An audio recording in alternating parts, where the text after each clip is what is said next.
Well, I didn't mention names, and I didn't do that, but I will tell you, with our country, and I think everybody in this audience, these are great manufacturers, great workers in our audience, too. They brought a lot of their workers here. If you're not happy here, then you can leave. As far as I'm concerned, if you hate our country, if you're not happy here, you can leave. And that's what I say all the time. That's what I said in a tweet, which I guess some people think is controversial. A lot of people love it, by the way. A lot of people love it. But if you're not happy in the U.S., if you're complaining all the time, very simply, you can leave. You can leave right now. Come back if you want. Don't come back. It's okay, too. But if you're not happy, you can leave. When I hear people talking about some people with the World Trade Center, some people, no, not some people, much more than some people. When I hear the statements that they've made, and in one case you have somebody that comes from Somalia, which is a failed government, a failed state, who left Somalia, who ultimately came here, and now is a congresswoman who's never happy, says horrible things about Israel, hates Jews, hates Jews. It's very simple. And if the Democrats want to wrap their bows around this group of 4 people, one of them kept Amazon out of New York, tens of thousands of jobs, would have been a great thing.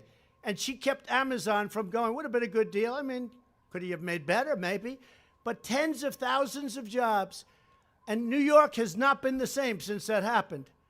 It's really hurt New York and New York City. Amazon was going to go. They were going to relocate a major section of their business in New York. She kept them out. That was a terrible thing she did. A terrible thing she did. So here's the story. Here's the story. I see them complaining. They're complaining constantly. I watched Lindsey Graham today on Fox and Friends talking about the same subject, and frankly, even stronger than what I'm saying. He said they're communists. I'm saying that they're socialists, definitely. As to whether or not they're communists, I would think they might be. But this isn't what our country is about. Nevertheless, they're free to leave if they want. And if they want to leave, that's fine. And if they want to stay, that's fine. But the people have to know. And politicians can't be afraid to take them on. A politician that hears somebody where we're at war with Al-Qaeda and see somebody talking about how great Al-Qaeda is, pick out her statement, that was Omar, how great Al-Qaeda is. When you hear that, and we're losing great soldiers to Al-Qaeda, when you see the World Trade Center gets knocked down, and you see the statements made about the World Trade Center, all the death and destruction, I'll tell you what, I'm not happy with them. And it's very easy to be say, oh, gee, well, it's okay.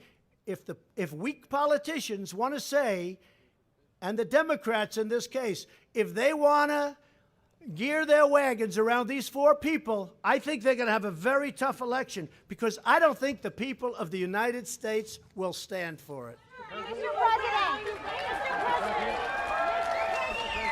President, When I hear the anti-Semitic language they use, when I hear the hatred they have for Israel and the love they have for enemies like Al-Qaeda, then you know what? I will tell you that I do not believe this is good for the Democrat Party. Certainly it's not the party that I've known over the years. Mr. President,